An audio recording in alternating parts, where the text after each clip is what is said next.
Halo, selamat pagi Bapak Ibu dan Saudara yang dikasihi oleh Tuhan. Kita berjumpa lagi dalam Salam Pagi.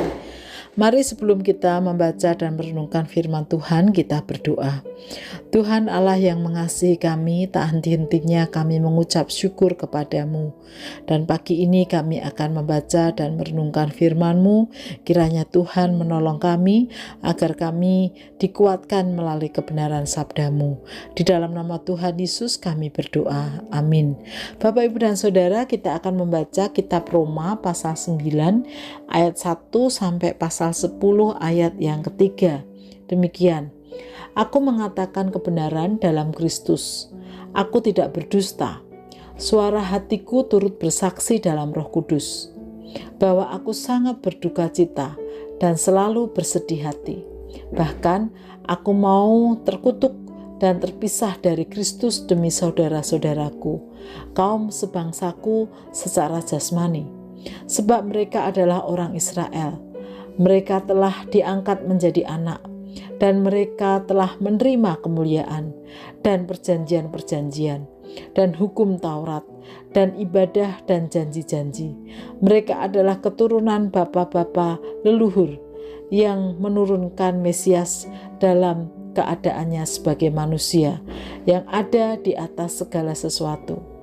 Ia adalah Allah yang harus dipuji sampai selama-lamanya. Amin.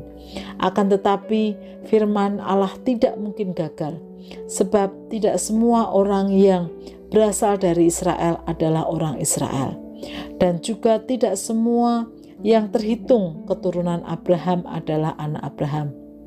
Tetapi yang berasal dari Ishak yang akan disebut keturunanmu. Artinya, bukan anak-anak menurut daging adalah anak-anak Allah, tetapi anak-anak perjanjian yang disebut keturunan yang benar. Sebab firman ini mengandung janji. Pada waktu seperti inilah aku akan datang, dan Sarah akan mempunyai seorang anak laki-laki. Tetapi bukan hanya itu saja.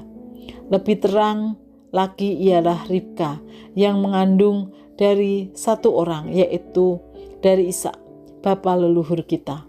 Sebab waktu anak-anak itu belum dilahirkan dan belum melakukan yang baik atau yang jahat, supaya rencana Allah tentang pemilihannya diteguhkan bukan berdasarkan perbuatan, tetapi berdasarkan panggilannya. Dikatakan kepada Ribka, anak yang tua akan menjadi hamba anak yang muda, seperti ada tertulis, aku mengasihi Yakub, tetapi membenci Esau. Jika demikian, apakah yang hendak kita katakan? Apakah Allah tidak adil? Mustahil. Sebab ia berfirman kepada Musa, aku akan menaruh belas kasihan kepada siapa aku mau menaruh belas kasihan, dan aku akan menaruh bermurah hati kepada siapa aku mau bermurah hati. Jadi hal itu tidak tergantung pada kehendak orang atau usaha orang, tetapi kepada kemurahan hati Allah. Sebab kitab suci berkata kepada Firaun, itulah sebabnya aku membangkitkan engkau, yaitu supaya aku memperlihatkan kuasaku di dalam engkau, dan supaya namaku dimasyhurkan di seluruh bumi. Jadi ia menaruh belas kasihan kepada siapa yang dikehendakinya, dan ia menegarkan hati siapa yang dikehendakinya. Sekarang kamu akan berkata kepadaku, jika demikian, apalagi yang masih disalahkannya? Sebab siapa yang menentang kehendaknya? Siapakah kamu, hai manusia, maka kamu membantah Allah?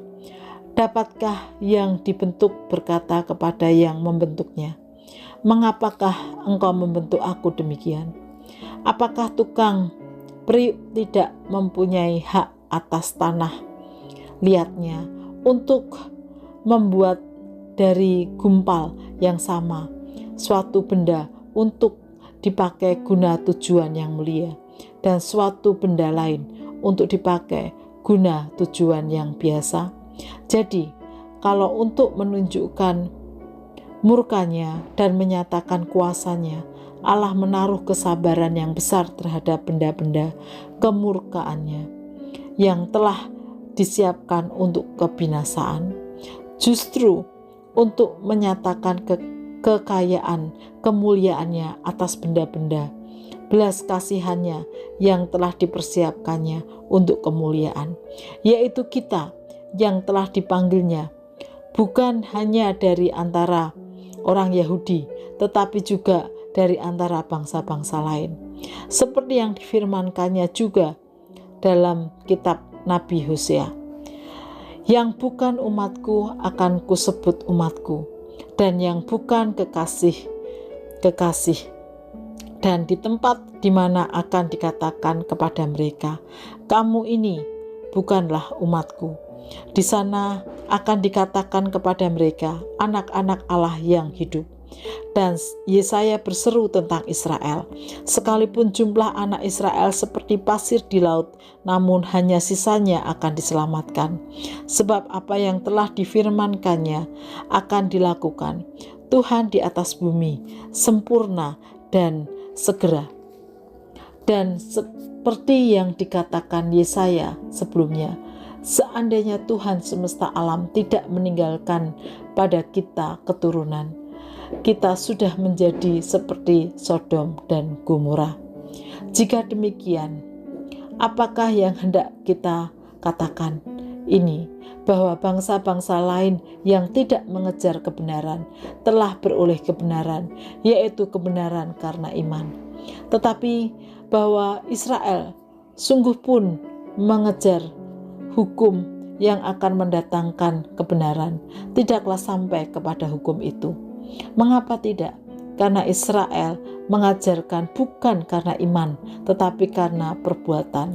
Mereka tersandung pada batu sandungan, seperti ada tertulis, sesungguhnya aku meletakkan di Sion sebuah batu sentuhan dan sebuah batu sandungan, dan siapa yang percaya kepadanya tidak akan dipermalukan. Saudara-saudara, keinginan hatiku dan doaku kepada Tuhan inilah, supaya mereka diselamatkan.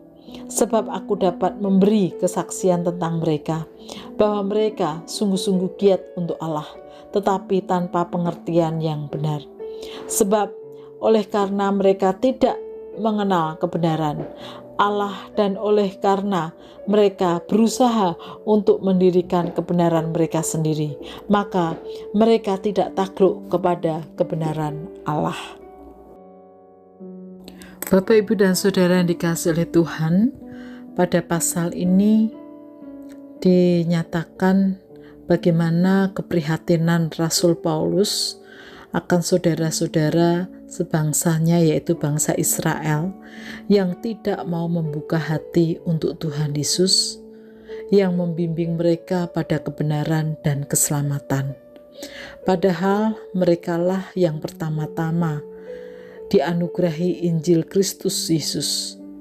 Namun hati mereka tertutup sehingga mereka menolak Tuhan Yesus dan tidak mau beriman kepadanya.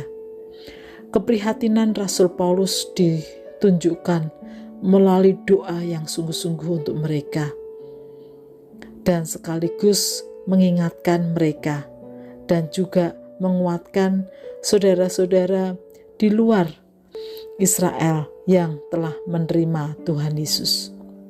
Bapak, Ibu, dan Saudara, terkadang kita juga diperhadapkan pada situasi atau hati prihatin dengan orang-orang lain, seperti orang-orang yang menolak Tuhan Yesus atau belum percaya kepada Tuhan Yesus. Kita prihatin terhadap orang-orang yang sedang mengalami pergumulan, beban berat, dan juga prihatin terhadap saudara-saudara yang sedang mengalami sakit, penyakit, atau bahkan juga orang-orang yang sedang sibuk mencari pembenaran di sendiri sehingga sulit untuk menerima nasihat atau bimbingan. Kita juga prihatin atas bencana alam yang terjadi di Thailand dan Myanmar, saudara-saudara kita yang menjadi korban bencana alam. Apa yang harus kita lakukan ketika kita sedang dalam keprihatinan tersebut? Tentu belajar dari Rasul Paulus. Langkah iman yang pertama adalah mendoakan. Kita berdoa untuk mereka.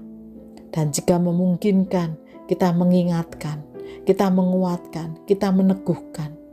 Kita melakukan sesuatu yang bisa kita kerjakan. Agar keprihatinan kita menjadi langkah iman. Sehingga orang yang tidak percaya menjadi percaya Tuhan Yesus. Orang yang sakit boleh disembuhkan, dipulihkan.